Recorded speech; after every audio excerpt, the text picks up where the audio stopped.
নমস্কার বন্ধুরা, তোমাদের সবাইকে স্বাগত জানাই রান্নার ক্রিয়েটিভিটি চ্যানেলে। তো তোমরা সবাই ভালো আছো আশা করি। তো আজকে আমি আবার রান্নাঘরে চলে এসেছি। এই দুদিন বেশ ভালো, ওয়েদারটা ভালো দিচ্ছে, রোদ্দুর হচ্ছে, দেখো এখনও স্যাঁতস্যাঁতে আছে এই জায়গাগুলো। তো আমি আজকে এখানেই রান্নাঘরে রান্না করব। তো আজকের রেসিপি হবে কাতলা মাছের কালিয়া। তো একদম ঘরোয়া পদ্ধতিতে আমি তৈরি করব।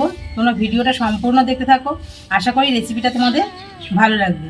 তো দেখো আমি 4 পিস বড় সাইজের কাতলা মাছ আগেই কেটে ধুয়ে নিয়েছি ভালো করে। আর এখানে নিয়েছি সামান্য কিছু মশলা, আর মশলাটা আমি আগেই বাটা মশলাগুলো সব রেডি করে নিয়েছি।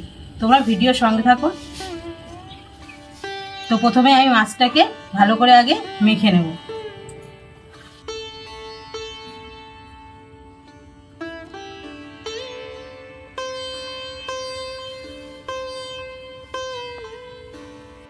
তো এখন মাছটাকে আমি লবণ হলুদ মাখিয়ে নেব। তো দেখো লবণ দিয়ে দিলাম, হলুদ, আদা কাঁচা লঙ্কা বাটা, আর সামান্য একটু রসুন বাটা।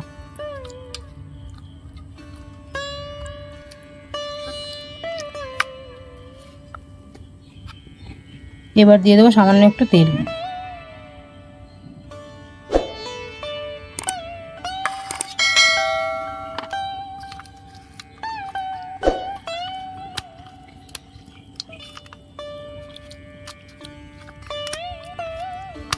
তো দেখো মাছগুলো আমি মাখিয়ে নিয়েছি, এবার আমি মাছগুলোকে ভেজে নেব।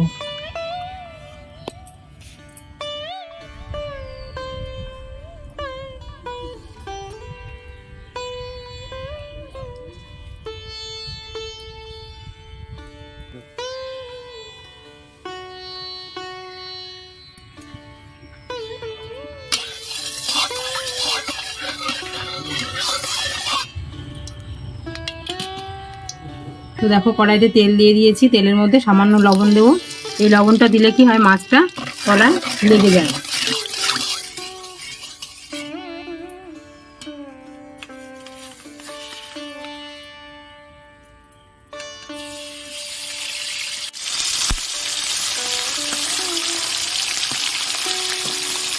তো দেখো লবণটা দেওয়ার জন্য দেখো মাছটা কিন্তু দেওয়ার সঙ্গে সঙ্গেই ছড়ানো যাচ্ছে। মাছটা কিন্তু ভেঙে যাবে না, তলায় লেগেও যাবে না।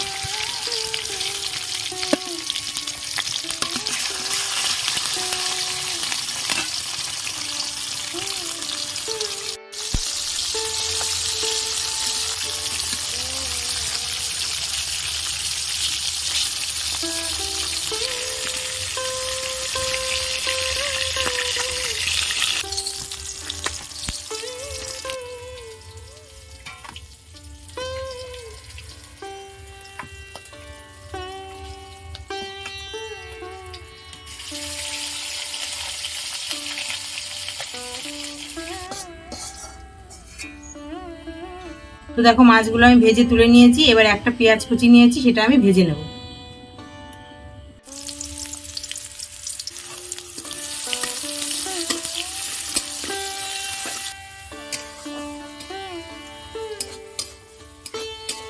তো দেখো পেঁয়াজটা ভেজে আমি তুলে নিয়েছি।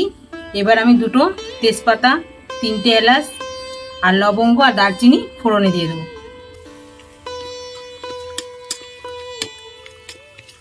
দেখো আদা বাটা, একটা পেঁয়াজ বাটা, জিরে বাটা,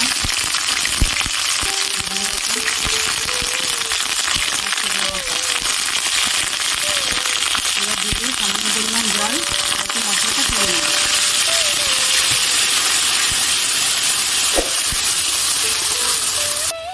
এবার দিয়ে দেবো পরিমাণ মতন লবণ আর হলুদ।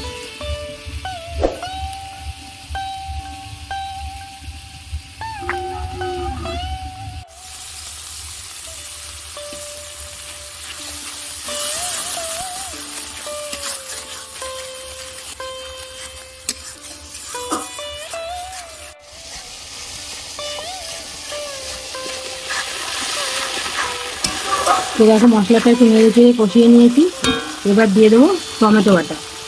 তো এখানে আমি 2টো টমেটো বেটে নিয়েছি, সেটা এখন দিয়ে দেবো।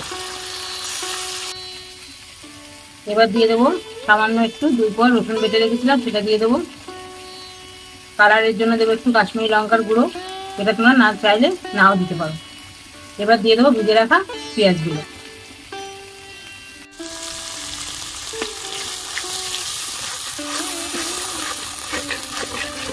এবার সমস্ত মশলাগুলো আমি ভালো করে কষিয়ে নেব।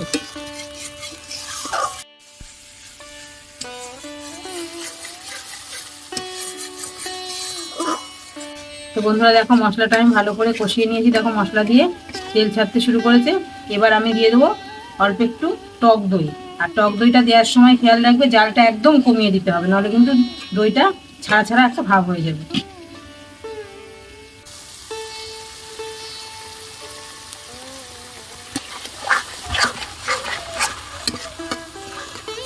এবার দইটাকে আমি ভালো করে মিশিয়ে নেব।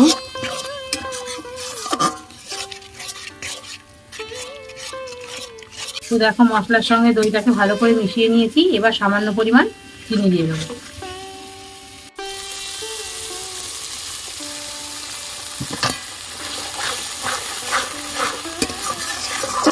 এবার মশলাটাকে আরেকটু কষিয়ে নেব।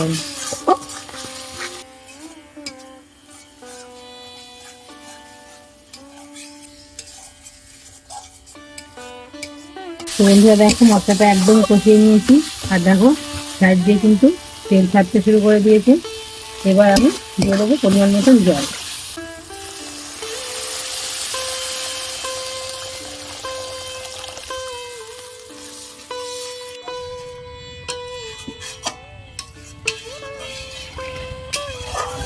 তো দেখো আমি জলটা দিয়ে দিয়েছি। এবার ঝোলটা পুরো ফুটতে শুরু করলে তখন আমি ভেজে রাখা মাছগুলো ছেড়ে দেবো।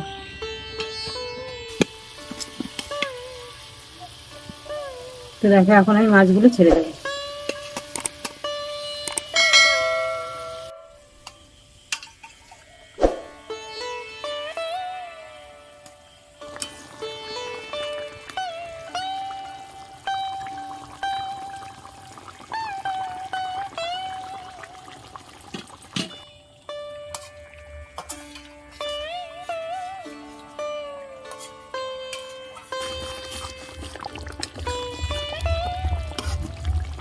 তো বন্ধুরা দেখো আমার কাতলা মাছের কালিয়াটা কমপ্লিট।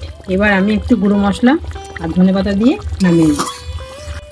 তো দেখো এখানে একটু ভাজা মশলা আছে, এখানে আছে মৌরি, ধনিয়া আর আছে গরম মশলার গুঁড়ো। এটা শুকনো কলায় ভেজে আমি গুঁড়ো করে রেখেছিলাম, এটা এখন আমি দিয়ে দেবো। এবার দিয়ে দেবো একটু ধনেপাতা কুচি।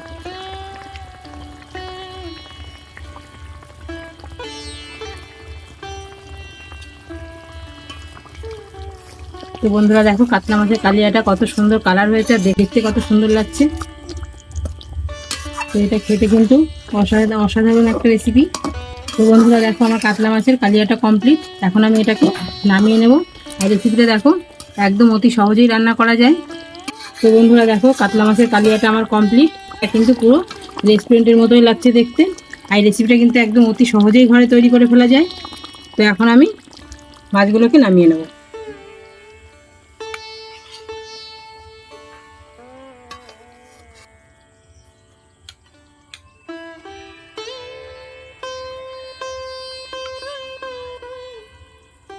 তো বন্ধুরা দেখো কাতলা মাছের কালিয়াটা কত সুন্দর লাগছে দেখতে।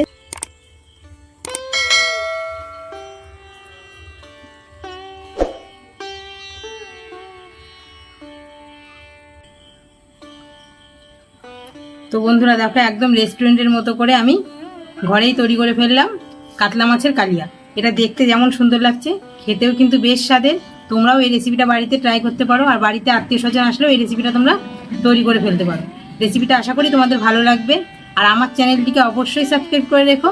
আবার পরবর্তী ভিডিওতে তোমাদের সঙ্গে বন্ধুরা দেখা হচ্ছে। তো তোমরা সবাই ভালো থেকো, সুস্থ থেকো।